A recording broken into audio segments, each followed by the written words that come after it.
ერთ პატარა ეზოში დიდ ოჯახთან ერთად ცხოვრობდა. აქ დღეს მამა გაბრიელის და ემა ცხოვრობს, წარსულის მოგონებებთან ერთად. ის რომ უმცროსი ძმა თანატოლებისგან განსხვავდებოდა, პატარაობიდანვე ხვდებოდა.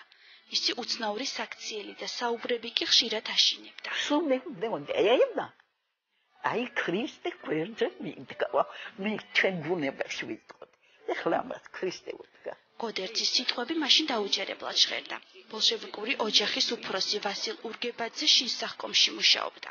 30-იან წლებში სწორედ ბერი გაბრიელის მამის ხელმძღვანელობით ეკლესია დაანგრიეს და სანაცვლოდ კინოკლუბი ააშენეს. ოჯახში ქრისტეს სახელის ხსენება აკრძალული იყო.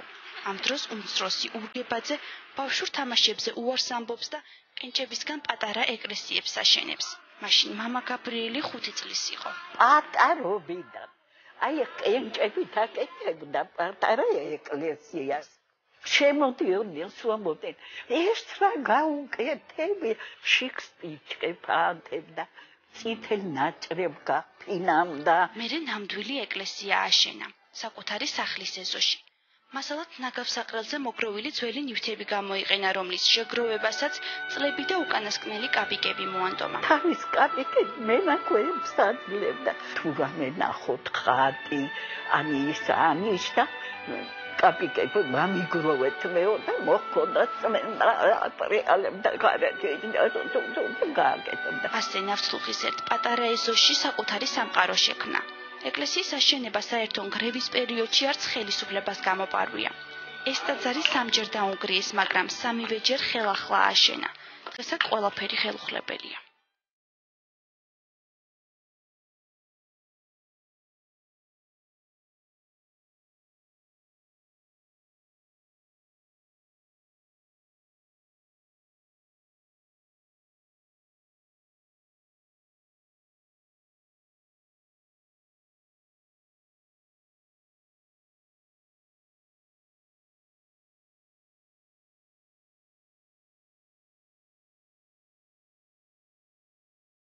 აი მის ნაწერები მონასტერში წავედი ზიარებაზეო.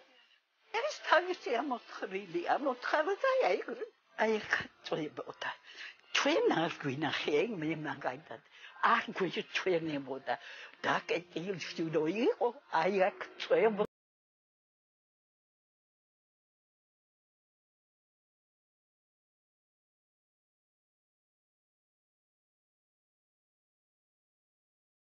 უცნაური საქციელი შეუმჩნეველი არც მეზობლებს რჩებოდათ. საოცრება მათ თვალწინ ხდებოდა, მაგრამ დაჯერება უჭირდათ.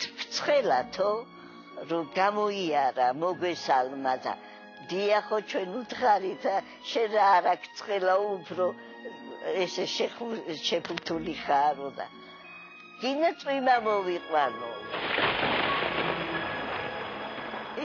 აგავიცინეთ რა ეხლა გვეხუმლება უზა. არ გავიდა 1-5 წუთი დაიჯერებთ რომ წვიმა მოვიდა. მე მოვიყვანე. ალბათ ღრუბელი იყო რაღაცა, ეხლა ჩვენ ხო იცი რას ვიზამ. ხო და იცინოდა. აი ღრუბელი იყო თუ რა ხომე მოგიყვანეთ, ხო გაგაგრილეთ. თამარის ოჯახი ურგებაძეებთან გმურად ცხოვრობდა. ბავშვობა გაბრიელთან და მის და-ძმებთან ერთად საერთო ეზოში გაატარა. ხვდებოდა, რომ უმცროსი მეგობარი რიგითი ადამიანი არ იყო და ეს ერთი შეხედვითაც ჩანდა. ფეხშველა დადიოდა, აი ესე რომ გამოივლიდა, შეგეწოდებოდა. გაუჯვარდებოდი ხოლმე. როგორ შეიძლება, აი ბავშვები იმიტომ მეთქი, მერე მოგყვებიან მეთქი და დაგცილებენ.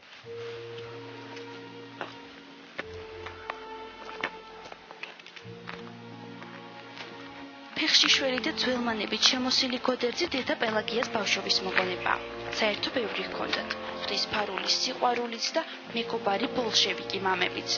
მერე ორივემ უფლის გზა აირჩია და ბედისწერა მისევ ერთად შეყარა. ღვთის სამსახურში. მამაჩემმა ჩაიხუტა გულში, ეს შვილო, ეგ რა მოხსულიაო. ამ კაცის შვილსაო. და უკვე ბერი იყო და მე დროდადრო გადმომხედავდა ხოლმე და ბიცოლა ჩემმა უთხრა, რას უყურებო, გათხოვილი ქალია და 2 შვილი ყავსო. მე თვითონ ვგრძნობდი, რომ მე ჩვეულებრივი ადამიანი არ ვიყავ. ასაკში შესულსაც ბავშვური ხასიათი ჰქონდა. დედა პელაგიას დღესაც უკვის, როგორ იცოდა ზეპირად ძველ ქართულად დაწერილი ფსალმუნები, სკოლაში ყველაზე ცუდმა მოსწავლემ. ისიც ახსოვს, როგორ იტკიებდა ოთხშაბათსა და პარასკევს მუცელს, რომ მარხვა შეენახა. ყველაზე მეტად კი თავის დამდაბლების უცნაური მეთოდი აკვირვებდა, ჯერ კიდევ ადრეული ასაკიდან. ბუნებაში რომ მოდიოდა ცუდი აზრები, ფიქრები და რაღაცები, ხომ ადამიანს ყველას აქვს ესეთი რაღაც. და ამ თავს ამ ღირსია უნდა წავიდესო და მუსონიაში ეგრე და ნავის იმაში წვებოდა რომ იქ ღამე ბევრჯერ გამეთენებია. ოჯახში მსგავს საქციელს ვერ ეგუებოდნენ.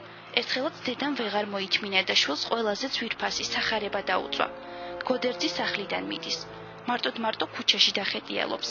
დვერის ბაღში სკამზე უპატრონოდ დაძინებული ბავშვი ავლაბარში ცნობილმა მკითხავმა შეამჩნია. მარგომ 12 წლის გოდერძის სახლში წაიყვანა. მეორე დღეს მკითხავი შეუძლოდ გახდა და კლიენტების მიღება ვეღარ შეძლო. მის ნაცვლად მომავლის გამოცნობას გოდერძი შეუდგა. ბიჭის უცნაური ნიჭით გაუგნებულმა მარგომ ღმერთი იწამა. მკითხაობას თავი დაანება და ეკლესიური ცხოვრება დაიწყო.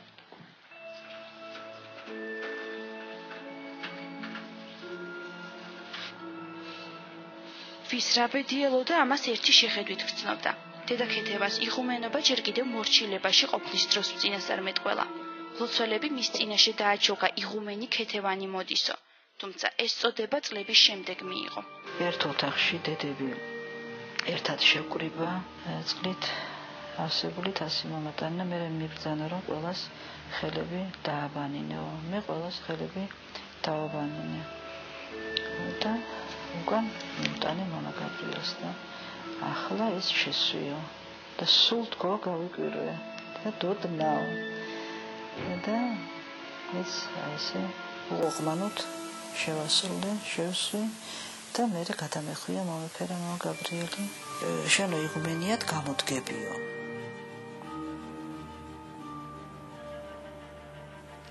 ერთადერთი ბერი იყო, რომელსაც გრძნობების გამოხატვა ხატოვნად და არტისტულად შეეძლო. მეუფე დანიელი იხსენებს, რომ მისი უსაზღვრო სიყვარული გადამდები იყო. გაბრაზებაც და მოფერებაც გამორჩეული იცოდა. შეეძლო ფეხები დაებანა ადამიანი, ფეხები დაეკოცნა ადამიანისთვის. რაღაცა ესეთი საოცარი ესეთი სავსე სიყვარულით ადამიანი იყო და მასთან ერთად ყოფნა ხალხს უხაროდა. და კარგად იყვნენ და მას კიდე არ წინდებოდა ადამიანებთან ყოფნა.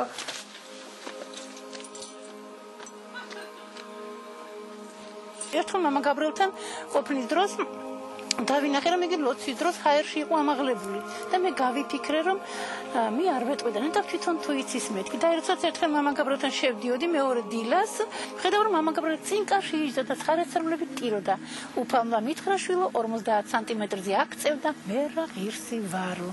დედა პარასკევა ერთადერთია, ვისაც მამა გაბრიელის კელიაში შესვლის უფლება აქვს. დღეს მისი კარი ჩვენთვისაც გაიღო. მამა გაბრიელი ყავდა რა უცებ პიჟორი უნდა გამოიშკოლო და ჩემს კელიაში შემოხვალო.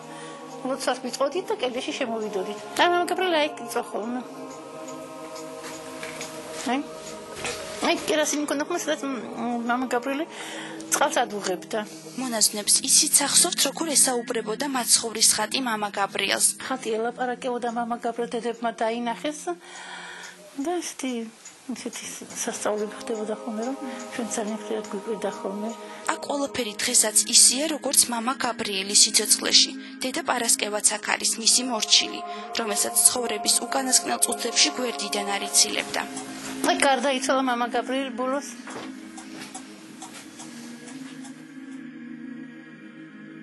ბერი გაბრიელის ანდერძი.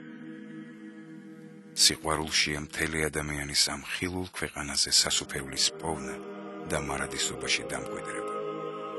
უკობოვოდ, მანტიით დამმარხვან, უყავით კეთილნი და მდაბალნი, სიმდაბლეს შინა მოგვიხსენა ჩვენ უფალმა. ანდერძი შესრულდა. მამა გაბრიელი საკუთარი მანტიით დედათა მონასტრის ეზოში დაიკრძალა. მის საფლავზე დღესაც უამრავი ადამიანი იკრიბება ახალი სასწაულის მოლოდინში.